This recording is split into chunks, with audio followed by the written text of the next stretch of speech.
Bismillahirrahmanirrahim. Assalamualaikum warahmatullahi wabarakatuh. Perkenalkan, nama saya Karnila dari Prodi 4 PAIB 2. Yang terhormat Bapak dosen Bapak Amiruddin SPDI MPDI, yaitu dosen selaku mata kuliah Filsafat Pendidikan Islam. Baiklah, di sini saya akan menjelaskan yaitu materi mata kuliah tentang hakikat pendidik dalam perspektif Islam. Baiknya yang pertama yaitu 1. Pengertian peserta didik Islam. 2. Syarat-syarat pendidik Islam. Dan yang ketiga, tugas dan tanggung jawab pendidik Islam. Yang pertama yaitu pengertian peserta didik Islam.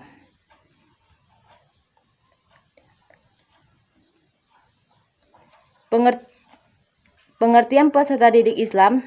Dalam pendidikan Islam, peserta didik adalah individu yang sedang berkembang baik secara fisik, psikologis, dan religius dalam mengarungi kehidupan di dunia dan di akhirat kelak.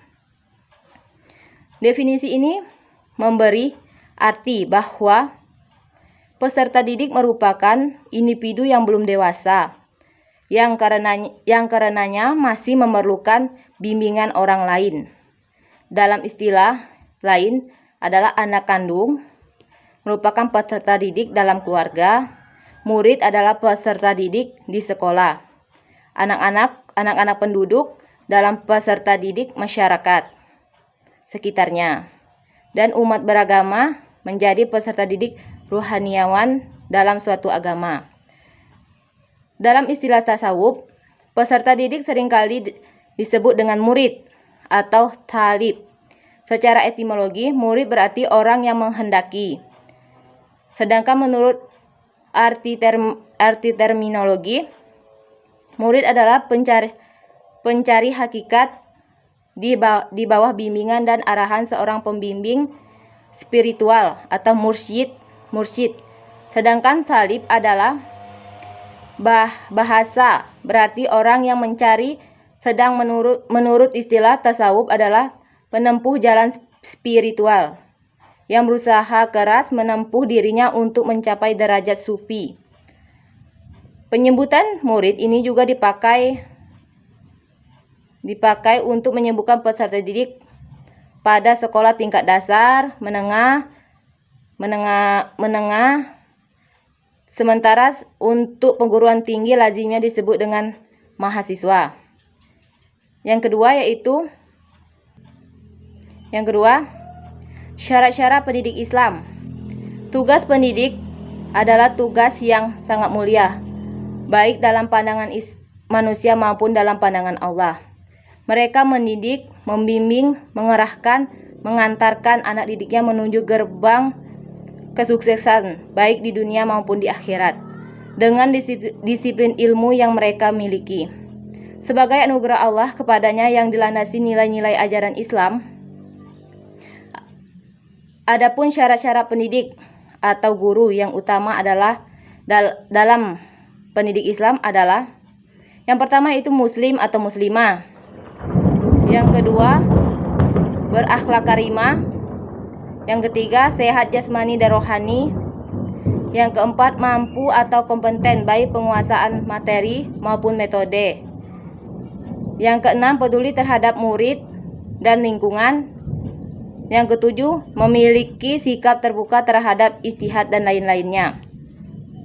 Dan yang ketiga yaitu tugas dan tanggung jawab pendidik Islam. Menjadi guru berdasarkan tuntunan hati nurani, tidaklah semua orang harus merelakan sebagian besar dari seluruh hidup dan kehidupannya. Mengabdikan kepada negara dan bangsa guna mendidik anak didik menjadi manusia susila yang cakap, bertanggung jawab atas pembangunan dirinya dan pembangunan bangsa dan negara. Tugas pendidik dalam pandangan Islam. Dalam Islam, tugas seorang pendidik dipandang sebagai sesuatu yang sangat mulia. Posisi ini menyebabkan Islam menempatkan orang-orang yang beriman dan berilmu pengetahuan lebih tinggi derajatnya bila dibandingkan dengan manusia lainnya. Menurut Said Hawa, menjelaskan penjelasan lebih rinci tentang tugas seorang guru atau pendidik sebagai berikut. A. Guru harus berbelas kasih kepada muridnya dan memperlakukan muridnya sebagai anak kandungnya sendiri. Yang kedua, guru hendaknya meneladani Rasulullah dengan tidak meminta uang bayaran dan mengajar muridnya semata-mata karena Allah Subhanahu wa taala. C. Guru hendaknya tidak meninggalkan nasihat kepada muridnya sama sekali. Di mana seorang guru yang baik haruslah menasihati muridnya jika memang ia melanggar norma-norma yang telah ditetapkan. Saat di lingkungan sekolah, seorang guru adalah sebagai orang tua bagi para siswa, sehingga berkewajiban untuk melindungi murid-muridnya. D. Guru yang menekuni sebagian ilmu hendaknya tidak mencela ilmu yang lain dan tidak mencelma ilmu yang tidak ditekuninya.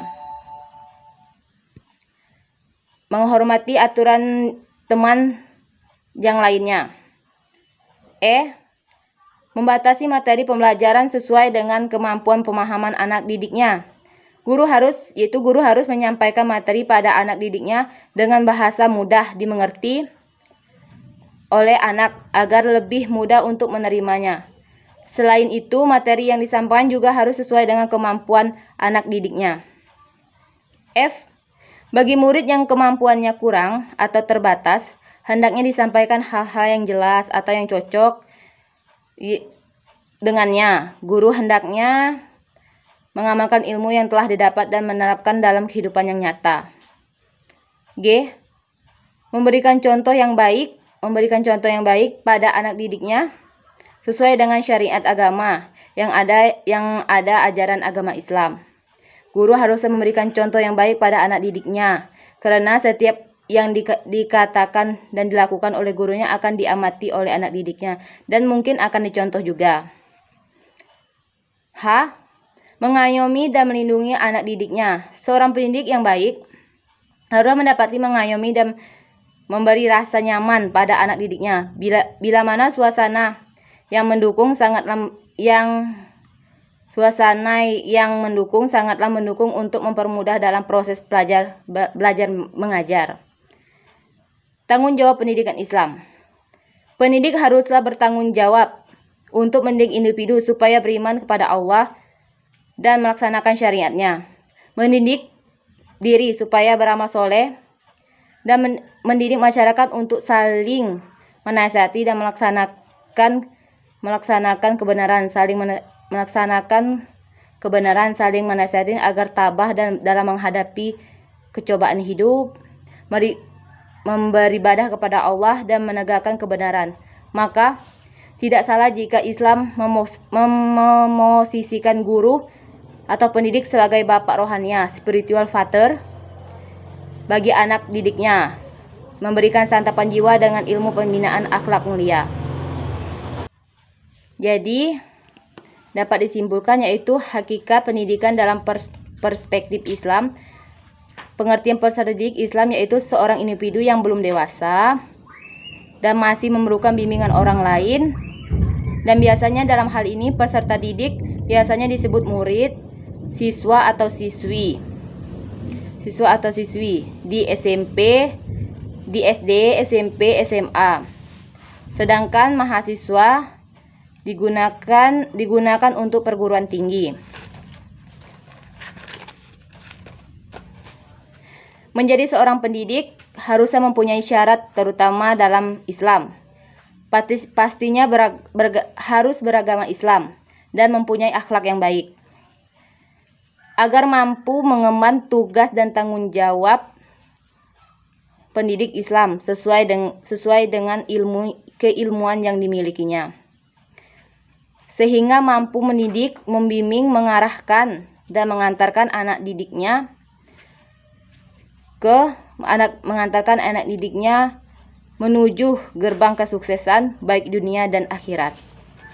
Mungkin hanya ini yang dapat saya sampaikan. Lebih dan kurangnya saya mohon maaf dan saya akhiri. Wabillahi taufik wal hidayah. Wassalamualaikum warahmatullahi wabarakatuh.